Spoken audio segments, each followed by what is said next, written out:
We're f***ed off. We've got the same amount of penalty points as Japan. It just doesn't seem right that we finish behind them.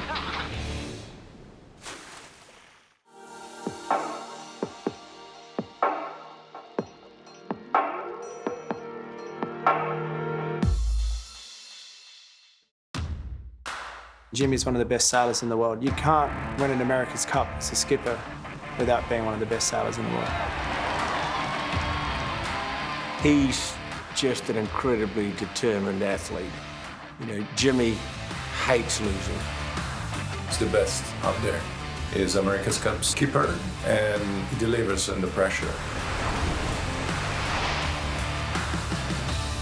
Jimmy's fiercely competitive on the race course. You know, he's that take-no-prisoners approach, and everyone knows it. No, he's in his 40s now. He's as fit as any 20-year-old I've seen. He shows up, he assesses situations, and he puts a plan together and works hard. He's obviously got a reputation. His nickname was the Pitbull, and in the pre-starts, he's very aggressive.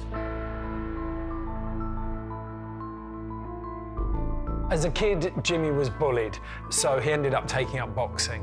And he got so good at it, he became the North Sydney Junior Fighter of the Year. And you can guess what happened then. The bullying stopped. Loves boxing, and boxing is a fight. You know, it's a mental fight as much as it is a physical fight. Jimmy is a fighter. You know, you can see that, you know, he was obviously a great junior boxer. He loves the mind games, he loves the mental aspect of sport, and he's trying to psych you out and get you off your game. He definitely enforces his rights. And of course, you know, if you get upset with him, what are you going to do? You know, it's not as though you're going to challenge him physically, are you? Jimmy is Australian-born America's Cup skipper, but he sailed pretty much all his career under American flag. When he won his first America's Cup, he was the youngest skipper ever to have done it. And then for his second America's Cup, he masterminds that incredible victory for Oracle Team USA, one of the greatest comebacks in all of sport. The comeback of 2013 is complete. Jimmy didn't win his last two America's Cups. Now, he got beaten by a boat in the last two America's Cups that was faster than his. He's just solid, and he puts together a strong team. Jimmy's skills come from match racing world. When you do match racing against him, you feel the load, you feel the aggression. That's Jimmy's style. Jimmy up the race course is he's focused. He doesn't give an inch. He's all about racing hard but racing fair. You know, he demands a lot of respect, and we all give it to him because he's a really good sailor. Jimmy just gives off this really incredible, you know, hyper-focused energy. He's an animal on the race course. If I had to race against him, I'd be pretty scared. 2 years ago, for the inaugural season of SailGP, the US's performances weren't up to scratch.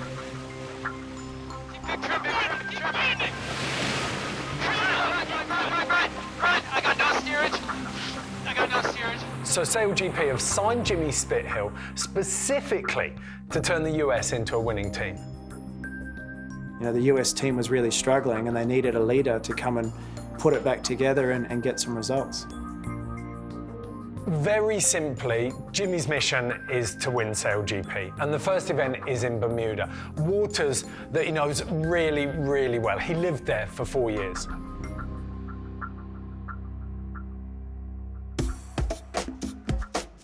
Bermuda is perfect location for I-50s because it's a closed environment.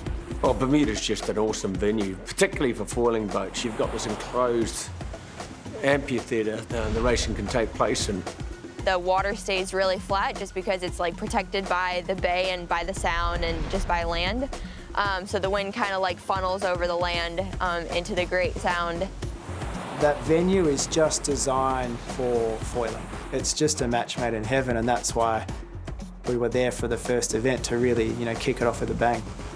You get to Bermuda, and I don't think people realize how big of an operation it actually is. There's just so much going on. There's all the teams, and then there's the tech team, and then there's the broadcasting and the TV. Huge stage, huge expectations. Jimmy and the US team have definitely come here to win, but they're up against 8 of the world's best sailors, and they're all in exactly the same boat. You walk around the base, and there's so many big sailing names everywhere you look. We're looking out for the Australians, Nathan Outeridge, and the Japanese team, the Brits, of course, too. The sailing world are all watching the event in Bermuda because this is the best sailors in the world competing in equal boats. It's the same conditions for everyone, and it's the same tools for everyone. And now we know that we're going to see 8 F50s pushed to the absolute limit. I think the speeds that these boats are reaching now are getting up close to 95 kilometres per hour.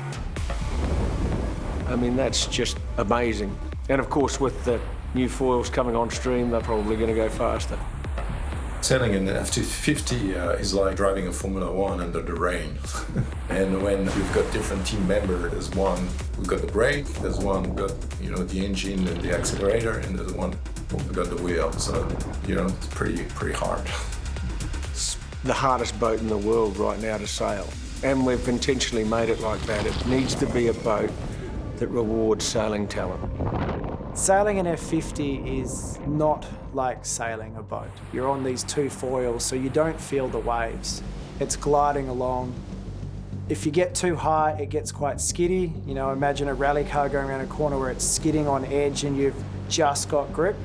And if you fly it too low and you hit the water, then you're plunging and you're getting a big fire hose in the face.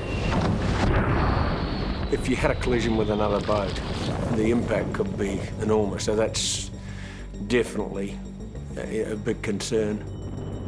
With 7 other teams on the race course, you've not only got to worry about sailing your own boat, but you've got to be pretty aware of where those other teams are. Can be dangerous. If things go wrong, you're under the water. Welcome to Bermuda Sail Grand Prix. 8 national teams now begin the journey to determine who is the best. Day 1 of the season, and it's clear that the US have done their homework and they've put a very strong team together. Well, the first fleet race was just amazing. I think everyone realised, wow, this is going to be a competitive season. First race down, and there's no fireworks for Jimmy, but they've had a steady race and they've managed to bank 4th place. We finished 4th. The team was pretty happy just to kind of be in the mix. Not bad, boys. Not too bad. Over the next couple of races, you start seeing those incremental gains being made by the US team, and they punch their way into the top 3. And that, I think, is where most people expected them to be. Nice comeback from Jimmy Spithill in this race. Got himself up through to 3rd. Boys, nice good comeback. I think they're going to come away from today really quite happy.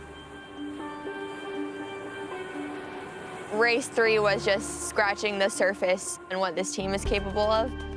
After 3 races, everyone's thinking Jimmy Spithill's arrived. I, at that point, realised, this is going to be a great season. This is going to be a great championship.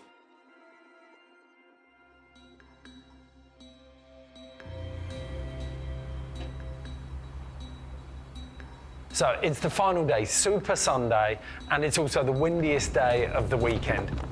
And you just know, when you've got the F50 sailing on the absolute limit like this, you're gonna see drama. Our shore team, Pete and Chris, they were like, oh, something's gonna happen today.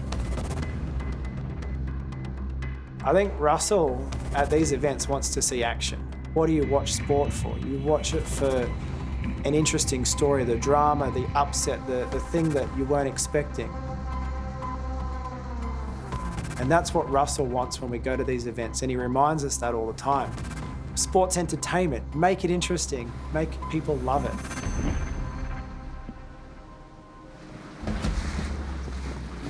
The boat's turned down towards the line, a brilliant start as we sprint towards mark number 1. So race number 4 starts, a lot of breeze. I'm on the chase boat, just below the line. Boats are doing 50 knots on the first reach. That's when the danger starts to creep in. All the boats screaming, running under a kilometer per hour. There's a lot of stress, and that's the high speed. When you get into that race course, everyone's super close together.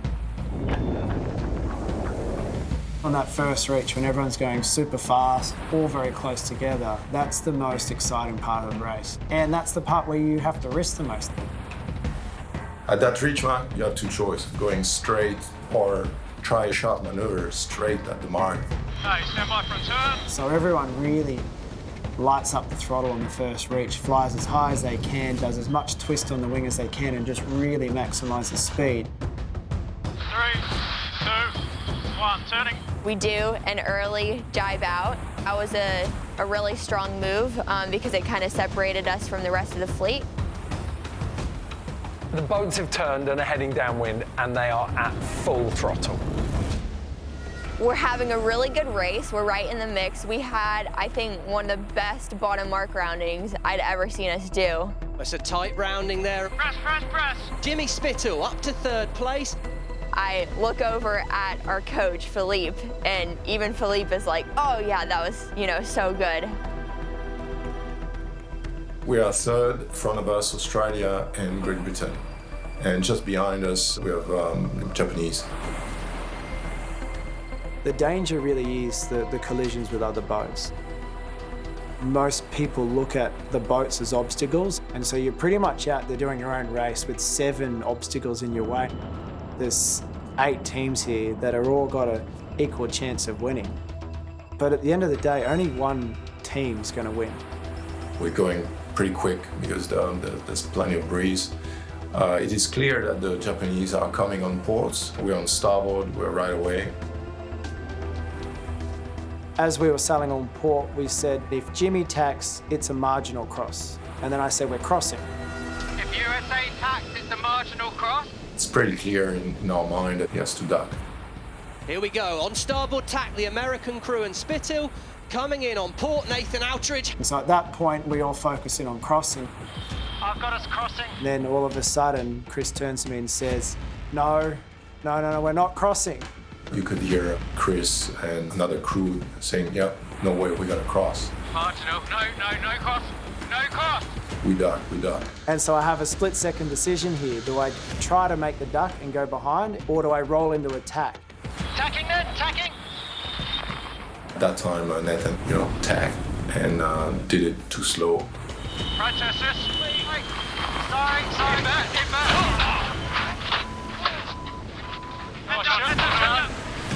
Bang, face down on the trampoline, been thrown forward pretty hard. Nathan Outridge very late to manoeuvre, and he's collided with the US crew. There's the Japanese and they're on top of us. The next minute, he just goes bang, crash, and goes straight through us on the other side of the boat.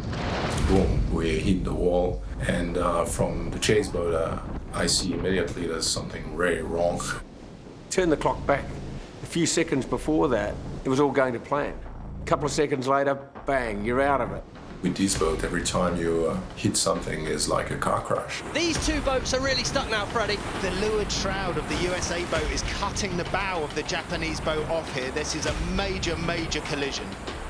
2 boats are attached to each other, and they start to wandering around. That's scary. So we've just had this massive crash. There's a big concern about whether the boat is going to sink. Jimmy jumped off the wheel and started to push the other boat. Jimmy, just stay away from it. Jimmy, get out of there. I was thinking, okay, if everyone's all right, let's get these boats apart and let's keep racing.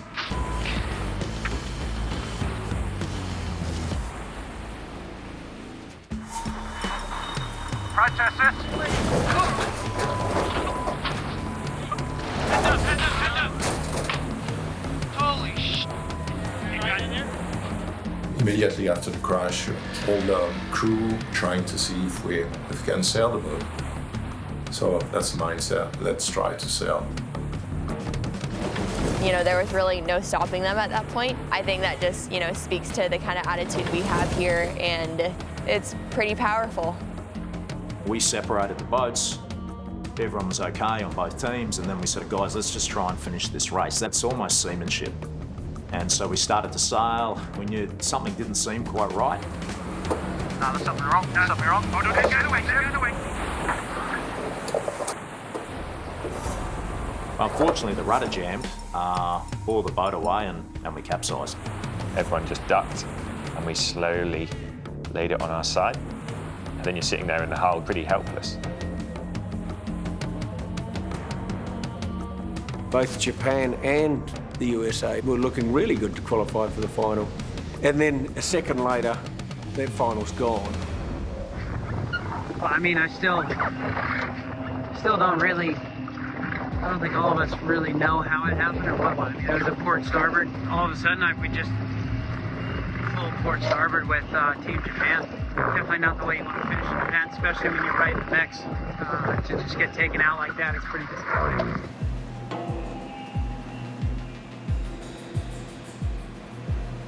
So the weekend finishes, and it's been an impressive victory for Sir Ben Ainsley and the British SailGP team. But behind the scenes, there's been a decision made to give equal penalty points to both the Japanese team and the US team. And that means there's a storm brewing. I just went up and apologised. I said, Jimmy, I'm really sorry. I made an error. You know, I'm really sorry for taking you out. The referee or the umpire is making the calls live, and he's made the decision to give equal penalty points to both the US and Japanese teams, which painfully means that the US team will now finish in last place behind the Japanese.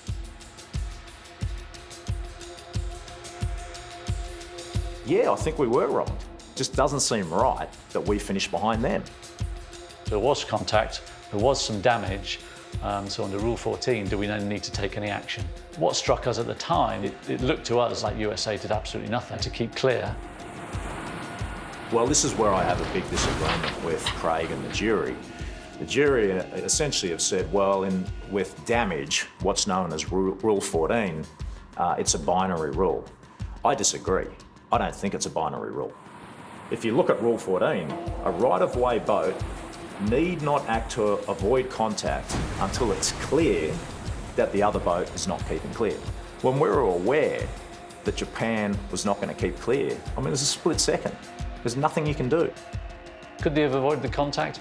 Well, if they couldn't see, then how can you blame them?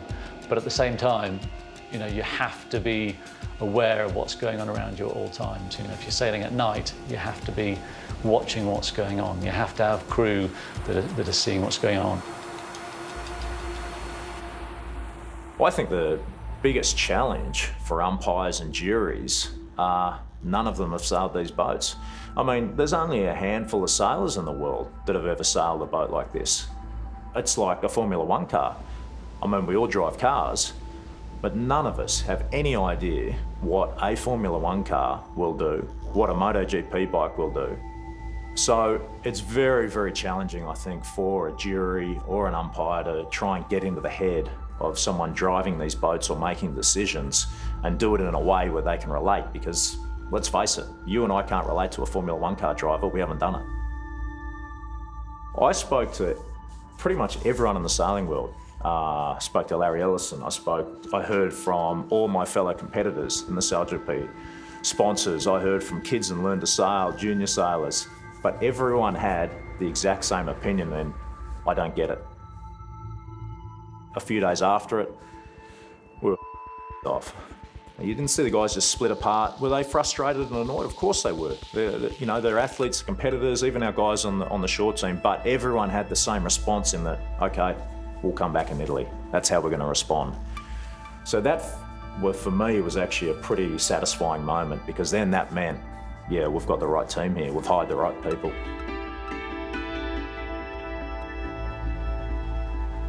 It's a recurring theme in Jimmy's career. When the pressure is on, when you're under the pump, he's the guy who's going to lead you to victory.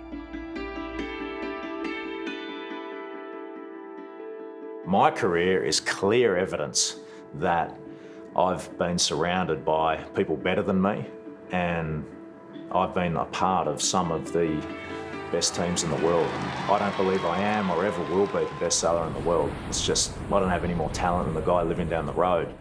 What I have been very fortunate is being surrounded by people often better than me, people with a great mentality and approach of putting the team before themselves. And because of that, I've been really fortunate to be a part of some of the best teams in the world. Jimmy is the guy you want in your corner. Everyone wants him in their corner. He's an incredible fighter. He's been doing it since he was a child. I've got a fair bit of character building. I mean, we joke about it. When you grow up with red hair, you become really good at running. And then not too long after, at some point, you get good at fighting because you just get sick of running. My experience is that, life ain't always fair. You don't control the cards that get dealt your way. You don't control the colour of your skin, the colour of your hair, where you grow up, how much money your parents have got. But the great thing about sport is none of that stuff matters. I mean, from what I've seen, the person that works the hardest and wants it the most gets rewarded in sport. It's pretty simple, really. There isn't a better platform in the world right now than SailGP to show who is working the hardest and who wants this the most. And for Jimmy, as a leader, that gives him the opportunity to prove and cement his legacy as the greatest sailor in the world. Yeah, I think SailGP racing is about as equal a benchmark as you can get. I mean, yeah, we've got the F1 on the water in terms of the boats and technology, but everyone's got the same car. Everyone's got the same boat. There can be no excuses or arguments about that. Everyone has to meet a weight limit. And so it really does come down to the team that can put it all together out there and go out there and get the result. I think the team that gets out there and wins this season of SailGP, they clearly will be the best team in the world. I think if Jimmy ends up winning this season of SailGP, he'll have proved that he's the owner of one of the most committed work ethics in all of sport. I believe any champion athlete can be made, can be trained. I truly believe you only have to look at history. Michael Jordan wasn't picked as any of the top draft picks. Tom Brady wasn't in the top draft picks for quarterbacks. That's the great thing about sport. You don't need to be coming in as a favourite. And in a lot of ways, we see examples of that, not only in sport, but in daily life, of that person that just isn't the perceived favourite. They come from different circumstances. But that's what I think's the cool part. I think that's what life shows.